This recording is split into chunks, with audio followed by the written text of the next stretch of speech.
I read a story from the Quora. So मैं नाम mention कर दूंगा नीचे जिसकी स्टोरी थी।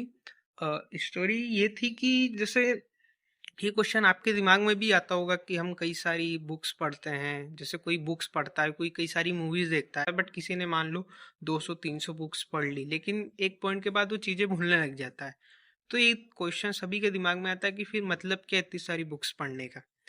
तो इसका आंसर मुझे उस कोरा की बहुत ही बढ़िया स्टोरी में मिला था। तो बात ये थी कि जैसे एक टीचर था और एक स्टूडेंट था। तो स्टूडेंट ने टीचर से यही सवाल पूछा।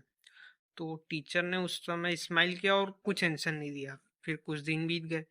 फिर वो ना एक नदी के पास से आ जा रहे थे, तो मिल गए आमने सामने। वही वाला बुक वाला जो क्वेश्चन था, वही वाला फिर से पूछा।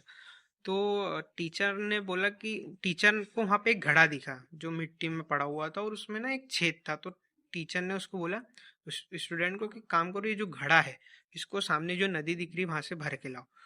तो टीचर स्टूडेंट ने बोला कि यार ये गंदा है, इसमें छेद है, कैसे भर के लाऊंगा। तो इस टीचर ने रिक्वेस्ट की कि प्लीज फिर भी भर के लिया।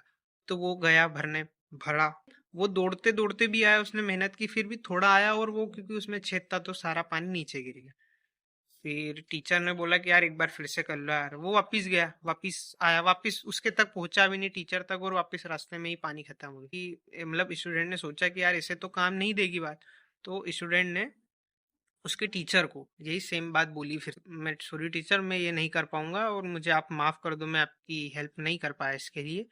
तो जो टीचर था उसने स्माइल की और बोला कि ये जो घड़ा है ये तुम्हारा दिमाग है, और इसमें जैसे छेद है जहां से पानी निकल रहा है, वैसे ही तुम्हारा माइंड काम करता है। जब भी तुम कोई चीजें पढ़ते हो तो सारी चीजें आपका माइंड होल्ड नहीं कर सकता।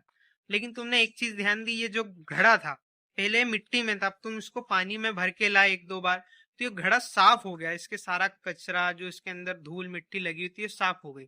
वैसे ही आपका माइंड काम करता है। जैसे कि जब आप कोई बुक्स पढ़ते हो सकता है आप चीजें भूल जाओ, लेकिन उसके अंदर के इमोशंस, उसका नॉलेज आपके माइंड को ना एक थोड़ा रिफ्रेशमेंट देता है। तो जिससे काइंड ऑफ बोल सकते हैं कि छोटा सा आपका एक पुनर्जन्म हो जाता है। तो इससे क्या होता है कि आपका जो माइंड है, मतलब आप, मतलब एक बेहतर इंसान बनते हो। बुक पढ़ने से सिर्फ ये नहीं होता जो आप सोच रहे हो कि यार बुक पढ़ ली तो बस सब कुछ चेंज हो गया, ऐसा नहीं होता। लेकिन ये है कि आप अगर चीजें भूल भी रहे हो तो आपको एक थोड़ा बेहतर इंसान आप बन ही जाते हो, नो मैटर आपको वो बुक की चीजें याद है या नहीं। तो यही स्टोरी थी, और मुझे स्टोरी बहुत ही अच्छी लगी। तो मैंने सोचा कि यार एक नया चैनल बनाते हैं, और अब मैं डेली कोशिश करूंगा कि नई नई स्टोरीज उस पर पोस्ट करता रहूं, और जो भी मुझे अच्छी लगेगी। तो यार आज के लिए इतना ही, बाय।